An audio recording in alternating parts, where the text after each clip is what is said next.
Hello दोस्तों, सभी को नमस्कार। मैं हरकिरत सिंह आज फिर आपके सामने लेके आए हैं उपराष्ट्रपति को। चलिए देखते हैं उपराष्ट्रपति के बारे में।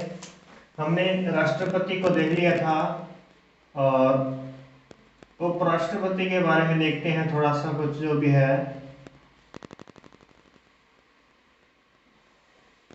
उपराष्ट्रपति, तो उपराष्ट्रपति की बात जो आती है वो अनुच्छेद 63 के अंदर आती है। अनुच्छेद 63,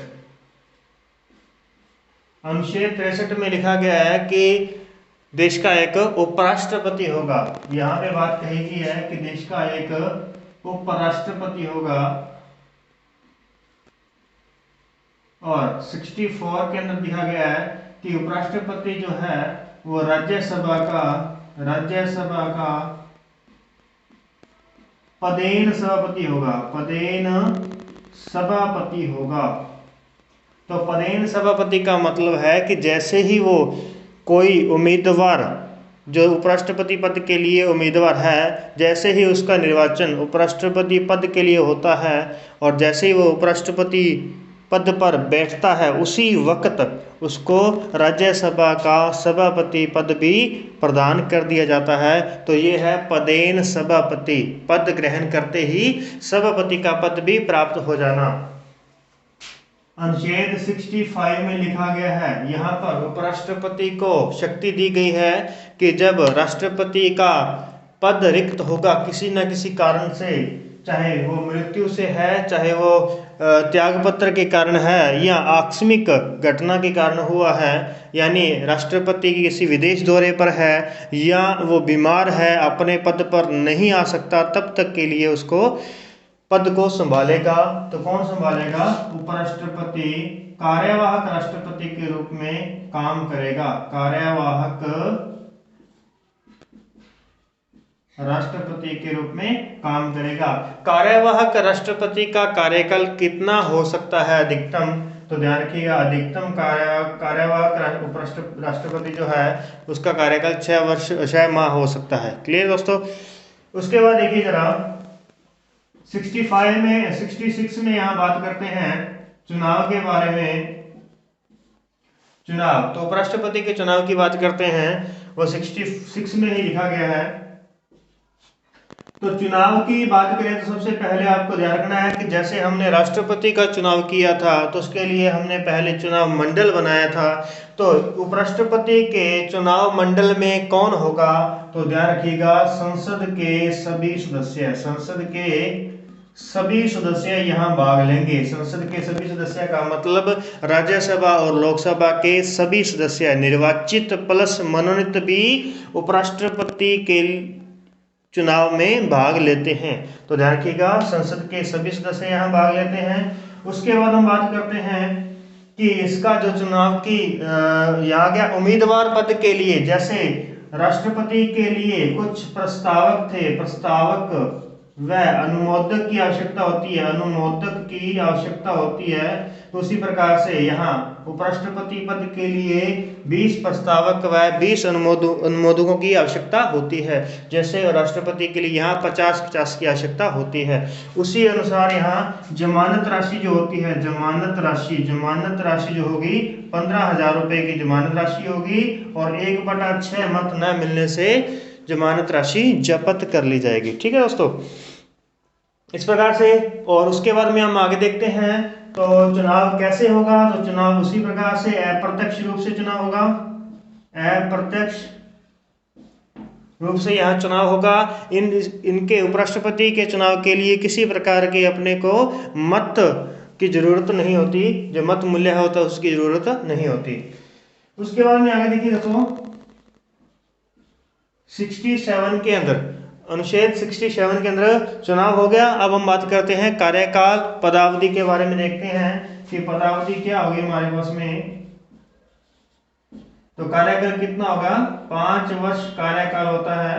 तो 5 वर्ष का जो कार्यकाल होता है, और इसी के साथ हम देख लेते हैं यही रहा उपराष्ट्रपति की योग्यता। तो योग्यता के बारे में जब हम देखेंगे तो ध्यान रखिएगा 35 वर्ष की आयु पूर्ण हो और दूसरी बात ध्यान रखिए दोस्तों, दूसरी बात क्या है, राष्ट्रपति की बात को याद करते हैं। 35 वर्ष की आयु पूर्ण हो, लोकसभा का सदस्य चुने जाने योग्य हो, ना कि सदस्य हो, सदस्य नहीं होना चाहिए लेकिन उसकी चुने जाने योग्य होना चाहिए। उसी प्रकार यहाँ क्या आएगा, राज्यसभा का सदस्य चुने जाने योग्य, इसकी योग्यता होनी चाहिए, क्योंकि इसको किस क्लास का मॉनिटर बनना है, राज्यसभा का मॉनिटर बनना है, तो राज्यसभा का सदस्य चुने जाने योग्यता तो होनी चाहिए ना इसमें, तो ये उसके अंदर योग्यता आवश्यक है।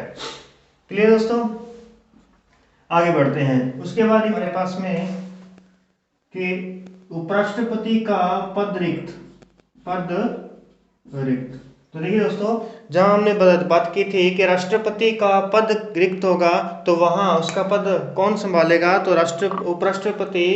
राष्ट्रपति कार्यवाहक राष्ट्रपति के रूप में काम करेगा। लेकिन यदि उपराष्ट्रपति का पद रिक्त है तो उसका पद कोई नहीं संभालेगा, मतलब ऐसी कोई व्यवस्था नहीं की गई है। लेकिन हम जानते हैं कि उपराष्ट्रपति जो है वो राज्यसभा का पदेन सभापति है, अर्थात वो साथ में सभापति भी है राज्यसभा का।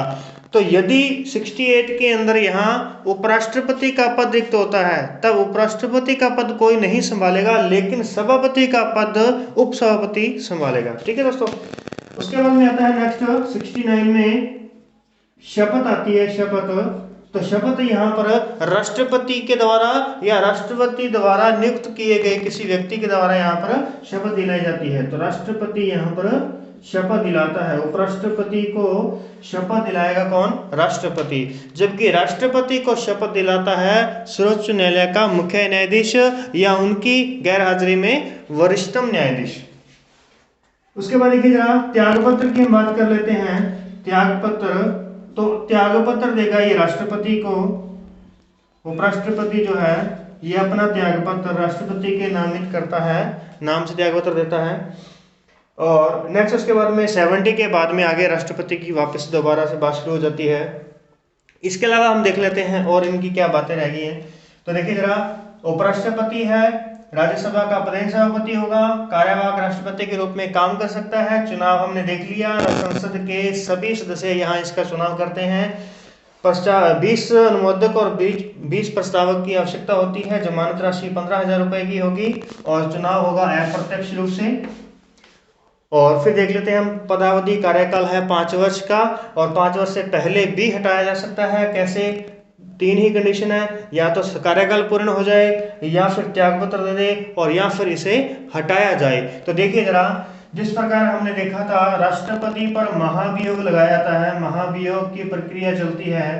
तो राष्ट्रपति पर महाभियोग किसी भी सदन से शुरू किया जा सकता है, किसी भी सदन से उसको हटाने की प्रक्रिया शुरू की जा सकती है। लेकिन उपराष्ट्रपति जो है वो कौन है, राज्यसभा का प्रधान सभापति है, राज्यसभा का वो सभापति है। इसका मतलब वो जिस क्लास का मॉनिटर है तो सबसे पहले वही क्लास उसको घोषित करेगी, मतलब उसको कदाचार या किसी भी प्रकार से अगर उस पर आरोप लगाएगी तो पहला हक किसका बनेगा, राज्यसभा का ही हक बनता है उस पर। तो ध्यान रखिएगा, उपराष्ट्रपति को हटाने की प्रक्रिया जो है वो राज्यसभा से शुरू होगी, राज्यसभा से शुरू होगी।